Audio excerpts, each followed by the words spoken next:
Welcome to episode 8 of the DevDecoder podcast. Hello, everybody. I feel like that guy out of The Simpsons. Which guy out of The Simpsons? Hi, everybody. Hi, Dr. Nick. I'm more of a Family Guy kind of guy. I don't like Family Guy. No way. It annoys me. You don't like Stewie Griffin? I like him. I hate all the like. This reminds you of that time when, and I'm like, oh. No, honestly, I think he's me. basically the role model for the DevDecoder podcast because his favourite phrase is, "What did you learn?" Is it? Yeah. See, I didn't even know that. One of my favourite clips is one where he says exactly that, but I won't tell you what happens. You'll have to go watch it. Oh, can't wait. You're listening to DevDecoder podcast. You can subscribe and like us on all the major podcasting platforms and YouTube. And don't forget to follow us on Facebook, Twitter and Instagram at DevDecoder. You can email us using podcast@devdecoder.com. Or check out our website at devdecoder.com. We love hearing from all our listeners, so make sure you get in touch and let us know what you'd like to hear about. Okay, so you know how I'm always ill, especially on holiday? Okay. You didn't know that, did you? I suspected you were always ill. It's good for me if you're always ill when you're on holiday rather than being ill when you're supposed to be working. So why are you always sick on holiday? I don't know, but do you know how annoying it is? Well, not really. I try not to be sick on holiday. I mean, it does happen, but I try not to go on holiday too much. So. That's how you get out of it then? Yeah, I try and avoid holidays. Not my thing, really. Anyway, yeah. The government have now unveiled a new NHS mobile app. Yeah, I've heard about this. I don't know how this stops you being sick on holiday, unless it encourages you to be sick during work time instead. Can't tell anyone. You can't tell Craig. Okay, I won't tell him. But this is going to be my new favourite app. I actually doubt it. I don't know. It's a little bit. No, it's a lot too little, far too late in some respects.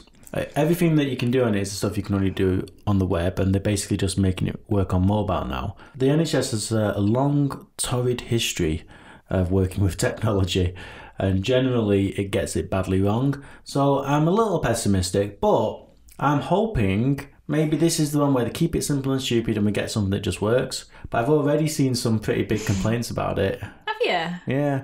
One of them is apparently that this thing will allow you just to book appointments straight through your mobile app.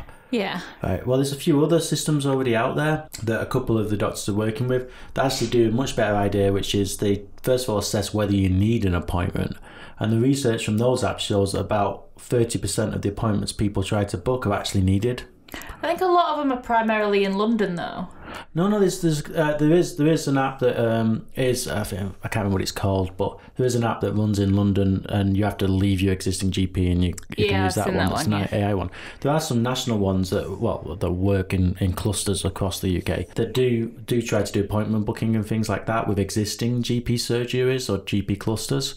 And on those, they do try to filter whether or not you need an an appointment before you book the appointment. Whereas it sounds like this one's just going to let you go online, go on your mobile phone and book the appointment. Now, that can massively increase the workloads on GPs and have a lot of appointments that shouldn't be being had. There needs to be some more triaging going on, and it doesn't sound like that's going to be in the initial versions of this app, but it's not coming out till I think September, is that right? So they're testing it in September and then it'll be available from download in December.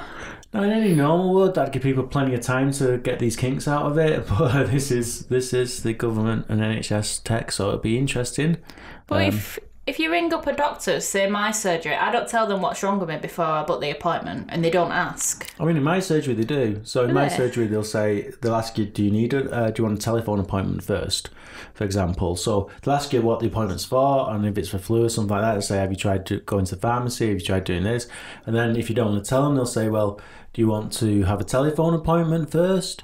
And speak to the GP, and the GP will call you back and then have a chat with you and normally say to you, well, you don't really need to come in for that, or this is what you can do. So the more busy GPs and stuff like that are definitely recognising the value of triaging people coming in, because there's a lot of people that go in and use the GPs when actually they could just go to a pharmacy and get something off the shelf and it'd be just as effective. So the last couple of weeks we've been listening to Emily as she was at the Manchester Girl Geeks, and I think they've been some of our best interviews, not least because you can kind of tell what she's saying. Let's have a listen to her now. So my name's Chad. I am currently a student at the University of York. I'm doing a MSc in human-computer interaction. I was a web developer before that for about 7 years. Decided that development wasn't really where my skill set was, and actually I really like design and I really like talking to people, and that's the fun bit about software. So I decided I was going to have a career change, do this course. Currently I'm doing my dissertation, and my dissertation is about uncomfortable emotional experiences in video games and what those are, why people may or may not choose to interact with games that make them feel different emotions. It's about, we all know games are fun, but what's beyond fun? What are the other emotions that we can kind of bring out from people while they're playing a game, or even after they've played the game, and how it affects them kind of going forward. Great, so how did you get into that? Because that's a topic that I imagine not a lot of academic researchers are looking at. I feel like academic research, as you mentioned in your talk earlier today, it's kind of a little bit behind on these issues. So how did you come to that? So partly it's my own interest. I've been a gamer for ages. Like, I had a Commodore 64 when I was like 5, so I've been gaming since like the 80s. Such a long time. But actually I'm really interested in video games as a kind of a focus for social good. I've worked in, before I worked in a digital agency, and we kind of made a little game to help children. It's to teach them about things like, internet security, or like don't talk to strangers, that type of stuff. And it's using a game to do that, because lots of people play games now. I mean, it's not... It's more popular than people think it is, Yeah, it's definitely not niche anymore. No, exactly. And most people have played at least one video game. And actually, the video game market, even though we tend to think of gaming as being a thing for young boys, actually most gamers are, in their 30s or over 30. There's about half and half the kind of male-female split. So actually kind of it's this massive thing that we all do, and we all kind of interact with it on different levels. Some people might just play one game on their mobile phone, for example. Some people might be like me and doing a project on it. Some people it might be a job that they do or whatever, but so I'm interested in that kind of cultural side of it. The project itself came about mostly because it was suggested. So obviously, like, your supervisors will suggest products, and it's something that my supervisor does a lot of work in, kind of serious gaming. And so there's been this thing for a while called serious games, and that's kind of games that you play not because you choose to, but because you're told to. So these things like in education, for example, you get told you have to play a game, and this will teach you about economics. Or people might use games to learn about kind of simulations of things, like in medical school, for example, they'll use kind of digital simulations of the human body to stop them having to, operate on people. You don't want to experiment on a real human person, do you? So that's been a thing for a while. But that's been very separate from what we know as video games. But actually, games now are moving into that space, and they want to do cool stuff, or they want to do stuff that's about different issues. They want to look at, how do I make a game about a social issue that's happening? How do I make a game about different types of people? How do I make a game about these kinds of things? But we don't have a lot of research about that, because a lot of research in the minute is just about games are fun, right? And yeah, absolutely. And a lot of the narrative is kind of games are damaging in some way for young people, that it makes them maybe... if they're playing violent games, that's a bad thing, or there's been a lot of stuff in the news lately about gaming addiction. So it's really interesting that you're coming from it on a completely different angle. There's a lot of research going on about video game addiction, and there's a lot of research going on about video game violence, because people are worried about that. The thing is, gaming is so massive, and it is so kind of poorly understood compared to other media, because we've had films for 150 years or something. We've had books for thousands of years now, and we understand the psychology of those things. We understand how films affect people. We understand how books affect people. There's lots of work around that. We don't understand games, and that can be quite frightening. That there's this massive cultural phenomenon. As I said, it is massive. Everyone plays a game, but actually we still don't really understand a lot about it. And that's why it is scary, because you go, well, of course I'd be addicted to this, or of course if I play a game where I shot somebody a lot, I'd become violent. But actually, we don't know that until we research it, because everything sounds very obvious. I mean, that sounds like an obvious thing to say, right? If I shoot someone in a video game, I'm going to shoot someone in real life. And some people might think that's a very obvious thing to say.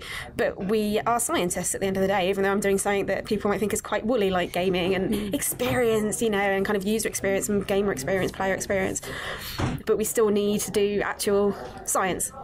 So you mentioned in your talk about people choosing to play games that make them feel sad, or it's not all about kind of enjoyment and happiness?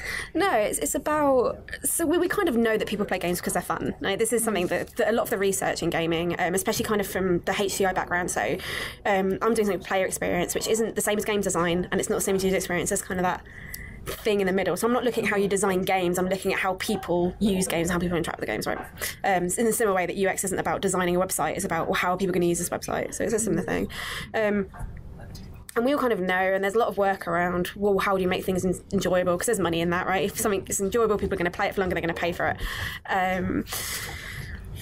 But actually, there are more games than that, and as games are becoming a really mature medium, and anyone can make a game these days, right? I mean, I know we've all heard of, there's PlayStations and Xboxes or whatever, but you can make a game yourself, like right now in your bedroom, like in an hour, and there's lots of tools where anyone can make a game now, so it's such a massive thing that we can explore these different types of emotion. And my research is, first of all, it's kind of looking at kind of the previous research, because this is being looked at. I mean, it's not that I've come up with this idea by myself, right? There is stuff about that, but it's kind of newish.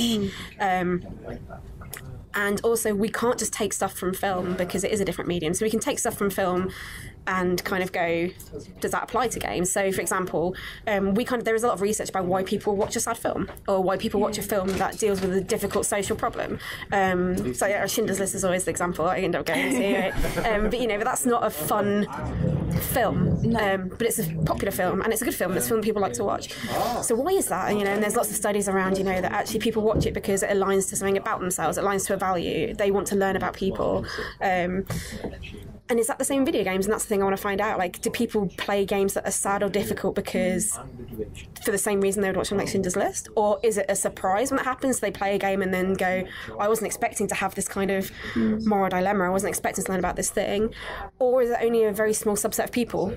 So it might be that actually there's a lot of these games that make people feel sad or make people think about social issues or make people think about difficult issues, but is that only a very small subset of the gamer base in general? And if so, how do we spread that out and make it more of a thing? Because I think it's something that people find very enriching and then they go out of it. So that's the research I'm doing at the moment. So the first bit of it is kind of just looking at what games are out there, because there's games that kind of people always go to, I think, and there's the problem with academia and research is that someone will find a game they like and then everyone goes, you have to base your research on someone else's research, and say like these kind of games like Papers, Please is probably the best example of a game that comes up again and again and again in literature.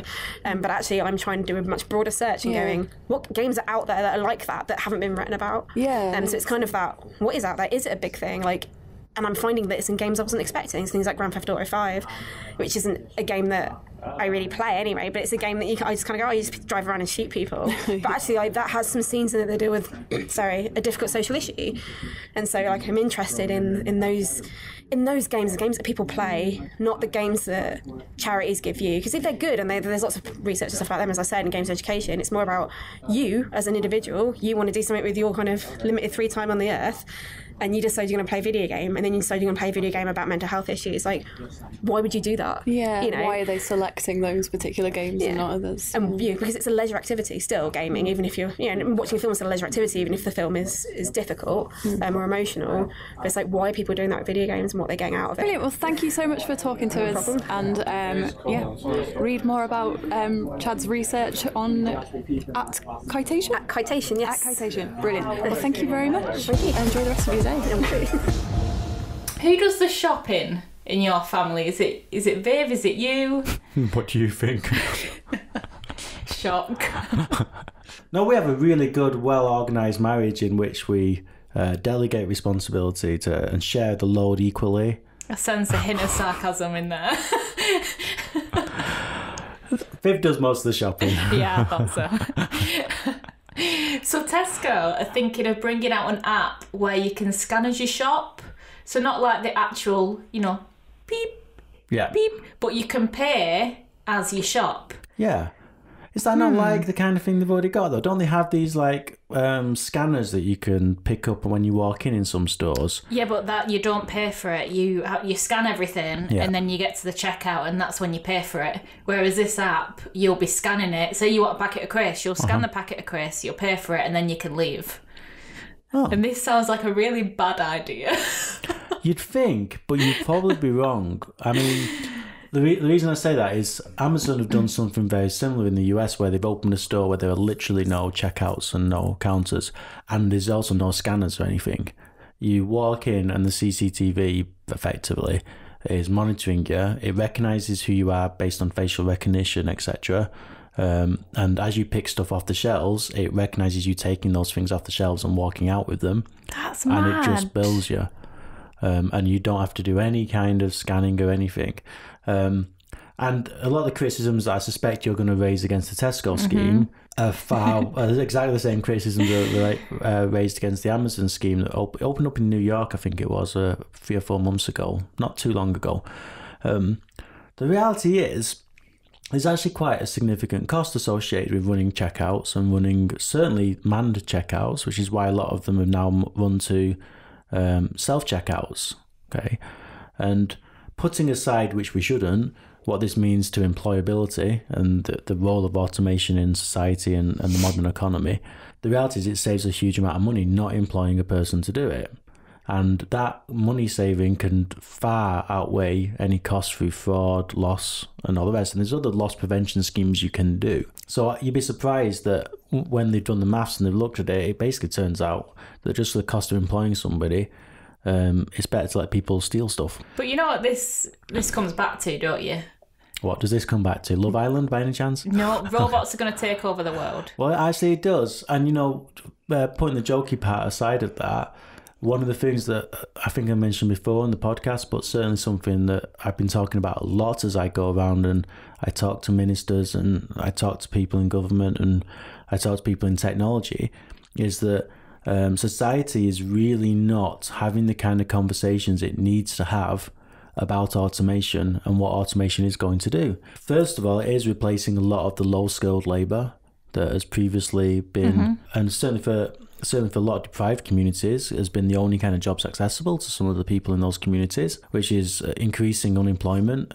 It particularly targets young people and NEETs, not in education, employment or training. Now, that's not to say that we should therefore not do automation. What it does mean, though, is we should actually look at the impact of automation and say, how are we going to make sure that this doesn't just make rich people richer and poor people poorer? Yeah, but you've got to think about the cost of how much it's going to be to implement this across all their stores, plus the cost of, obviously, people stealing stuff. Like, why? I just don't. I don't see. I don't get it. The reality is they have done that, and the costs work out, and that's why they're doing it. It's because, and don't forget, the technology gets better and better all the time, so they can get better and better at doing loss prevention, which is what they call trying to lose money through, basically through sometimes theft, but there's other kinds of loss prevention. There's actually bigger forms of loss prevention as damage and stuff going out of date, having recall notices. There's all kinds of ways they lose money. It's not just through theft, and actually theft is a much lower problem than people think it is in terms of the cost. A lot of people are honest and they want to actually pay for their goods, and that's fine and that's good, and that is right. It should be like that. Why should we just trust everybody's a thief, wants to go out there and steal stuff? Because they're not. That's not the truth. You do need to do enough to keep people honest, so you need to give enough to give them the risk that they're going to get caught, and to make it so they don't want to get caught. But you can imagine, for example, even just doing something as simple as saying, the moment you get caught doing this, not only are we going to prosecute, but you're never going to be able to use these systems again. Well, that's going to be a big disincentive, which means you can't buy your shopping or your groceries from anywhere because you've been blacklisted as someone who steals, right? So, realistically, it's not as hard as you think to motivate people to not steal. It's just a lot of work. That's what computers are quite good at. That kind of large data stuff, they're very good at, and it's not actually that difficult. So it's not that hard for something like Tesco's to turn around and say, we can prevent most loss because we can immediately detect that somebody's walking out, and we can beep and send somebody in to get you, to like grab you on the way out, like they do already. There are already these security people there, and say there's something in your bag that's not been paid for, and send you back. And the embarrassment and the social embarrassment of that is enough to put most people off even attempting to steal. Well, nobody can complain when robots are going to take over and we're all out of a job and have no money. That's all I'm saying. Well, no one can complain if we've had enough people talking about it and people choose to ignore it. I'm not sure, to be fair, there is plenty of academics, and there's plenty of people in the industry and tech who are talking about this. People like myself, loads of people out there from universities and stuff like that, all saying we need to be looking at this. And there are, to be fair, government ministers now talking about and saying, well, we need to talk about the gig economy and the modern economy and what's going to happen with the rise of automation. But there's a lot of people raising the warning flags. There's very few people actually coming up with solutions. And I think that's where people will have a right to complain, is if we've put people into elected office and they've chosen to ignore the warnings that are being raised. I was in the supermarket the other day. That's the first. Yeah, it was really strange. There's this man there, and he was quite aggressive. And he's got all this cheese and milk and stuff, and he was throwing it about. I was like, how dare he? I like cheese. We spent quite a bit of time here talking to people that have come to software development through quite unusual routes. I thought it'd be a good time this week to talk to somebody that actually came through one of the more traditional routes. So I have one of our software developers here. Do you want to introduce yourself? Hi, I'm Dale. I'm a software engineer. And how did you end up at web applications? So I ended up at web applications. I went through my university degree up in Scotland. You went to St Andrews? Excellent. Yeah, it was a great university. Started applying for jobs out of university. Got an interview at web applications and loved it. So you didn't come through the IP program, or did you have any kind of work experience or anything before you even got here? I did have a role over summer doing some C# development with my mum's co-worker's husband, but that was only over summer, and it was... Nonetheless, do you think having that work experience helped anyway, or...? Yeah, it helped quite a lot. It really boosted my confidence in both language skills in terms of the different programming languages that can be used, and also in terms of communication. It helped me learn to talk to other developers and get across what I want to say and what ideas I need to communicate, which I think is a very important skill when it comes to software development, especially in a team. Absolutely. And actually one of the things I always say to our new starters is that software development is more like football than golf. It's not something we do on our own, so you have to be able to communicate with each other. Yeah, I completely agree. It's a collaborative effort. Everyone's working together to reach the same goal, which is to make the best software possible, to make the biggest impact, the best impact on the users. So one of the other reasons I really wanted to talk to you this week is because you get actively involved in our code clubs. Why do you do that? Again, it's the impact. I like to go out and see how much of a difference I can make. If I can let people know about that this is an avenue that they can go down in their life, this is an opportunity that they have, it makes me feel good about myself. Selfish as that sounds, it's as good a reason as any, I think. I think it's something that, from what I hear as well, you're very good at it, and you certainly relate very well, particularly with the younger people. What is it that you find young people particularly like about this industry? Just as much as the rest of us, they like to solve problems. They like to learn things and get involved. We always keep learning in the software industry, and we can start that at a young age because kids, they're always learning. They're always looking for new ways to solve problems. So if you had one piece of advice that you would give to someone who wants to get into this industry, what would it be? My biggest piece of advice would probably be to learn how to ask for help when you need it. When you're going through school, you're often taught, you have to do this piece of work on your own. It has to be your work. But when you get into software development, just as in any industry, it's collaborative. You have to be able to say, I don't know how to solve this problem, but I know the person who does, and they can teach me. It's as much about finding the people who can solve your problems or can teach you to solve the problems as much as it is solving them yourself. I think that's just fantastic advice, certainly. I mean, as you probably know, we've got our new starters this week. And even just yesterday, I was saying to all of them that this isn't something you should be doing on your own. If you get stuck, ask the person next to you. There's no shame here in asking for help. In fact, it's kind of stupid not to, because there's always going to be somebody around you can teach you, isn't there? Well, thank you very much, Dale. It was really great catching up with you and talking to you, and hopefully it's something our listeners really enjoyed listening to. Yeah, thanks for having me on the podcast. Thank you. Because I know how much you just love social media, etc. And yes. I thought I'd point out to you that Facebook have recently admitted that for about 800,000 of their users, there was a bug, and that bug unblocked people. I saw this. Yeah, and I thought for someone like you, this could be horrifying. I'm sure you've got plenty of blocked people. I do have people blocked, yeah. I do. I was like, I mean, this is quite an interesting thing, isn't it? I mean, I don't think I have many blocked people. I don't really post stuff that I care that much about people seeing. But someone like you, I mean, some of your posts are the kind of stuff you don't want to have people seeing that you've blocked, do you? I don't post anything on Facebook. Look, the last time, I think, I went through this with somebody, the last time I put an actual status with no pictures or anything, it was like 2-3 years ago. Oh, just saying. That was an actual status without pictures. So, all right, mister, I review everything. So when was the last time you put a picture on Facebook? Are you trying to decide between this morning and last night? No, I think it was a good couple of months ago.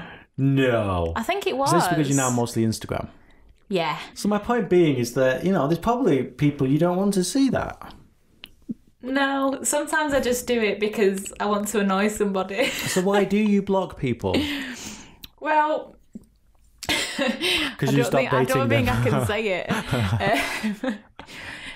Just when I've been in an argument with somebody and they've blocked somebody that I know, I block them because I'm like, ha. Now, doesn't this raise a really interesting thing about the way things like Facebook and social media are changing human society, and not necessarily in a good way? I think it's always been like that, hasn't it, though? Has it, though? I mean, is it really the case that you can just block somebody in real life? Yeah. Well, not the kind of person you would have an interaction with, in the sense of, well, you can't really. You can say to them, okay, no, I want to talk to you again, etc.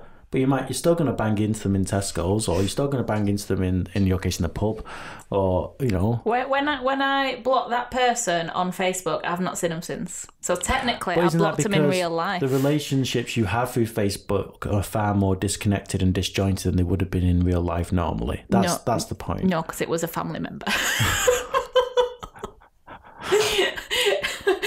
This also kind of describes exactly what I'm talking about. This idea that we can just block our family and friends and stuff like that. And I'm not judging here. I've blocked family members as well. Okay, good. It's not just me. Largely because of their inappropriate use of social media. So, I haven't blocked them in real life. So there's people that I block on Facebook or block socially, a fair few people, but I block it because I just don't think it's a healthy way to have a relationship with those people, and I think there's a healthy relationship to have with them in real life. I think there's a difference between removing somebody and blocking somebody. So I've been removed like a few times, and that's probably because people don't want to see what I'm posting, which is hardly nothing, by the way. I'm not sure that's the only reason people have blocked you.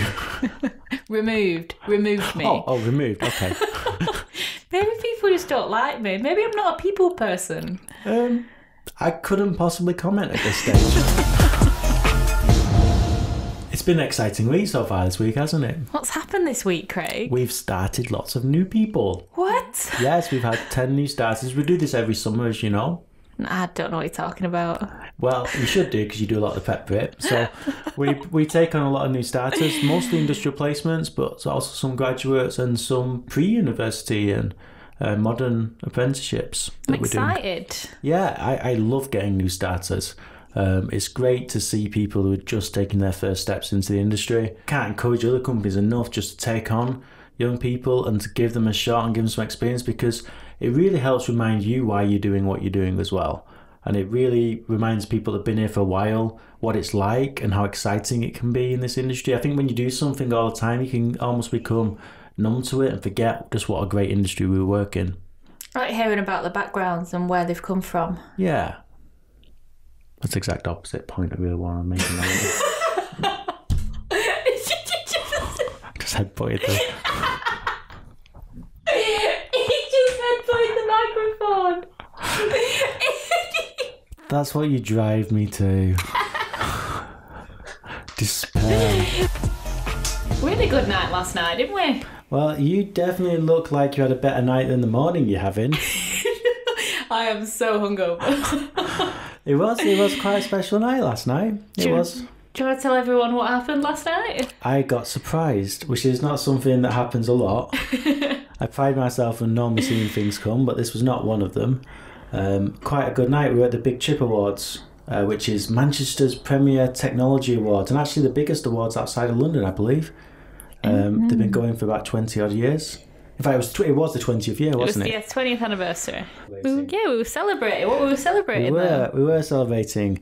I won an award, which is really nice. What did you win, Craig? I won an award for excellent leadership. The Leadership Award? Yes. Who put you in for that award? I have no idea. What I do know is what they awarded it for, which was for the passion and commitment to young people, which is something that obviously I'm very proud of, that we got recognised for that, and for our commitment to young people and for educating the next generation, all things that definitely something I'm very passionate about and very close to my heart. So it's really good actually to see the whole of the tech industry recognise the value of investing in young people in that way. So I definitely see it as an award for us as a company and the kind of work we do. But yeah, very, very proud. You were very surprised for a good half an hour after you'd already gone up to get the award. You kind of normally know that you're up for something and that there's a chance. But this wasn't shortlisted, and so it was literally just, and the next award is, and they just announced that I'd won it. Crazy. And it was there was 3 blue ribbon awards, weren't there, at the end? And this was one of them. I think one was for the company with the biggest impact. I didn't hear the third one. I was just still too stunned because it's the second of the big blue ribbon ones. But yeah, a huge, very gratifying. Something I'm very grateful to the digital community for recognising that. And I've had no end of tweets and stuff about this. So yeah, really, really grateful for that. But there's other big news as well. What's the other big news, Craig? Well, we're finally on iTunes. Yay! So people can go and subscribe to iTunes, DevDecoder, search us and find us on there. SoundCloud as well. And I believe we're on YouTube as a thumbnail, so also DevDecoder. So people can find us basically anywhere where any respectable podcast would go. Podcasting podcast. Yes. Nice. That's not what we are. We're more like a development podcast. Well, anywhere that you'd find the good ones, we're there. Which I'm sure means we must be good too.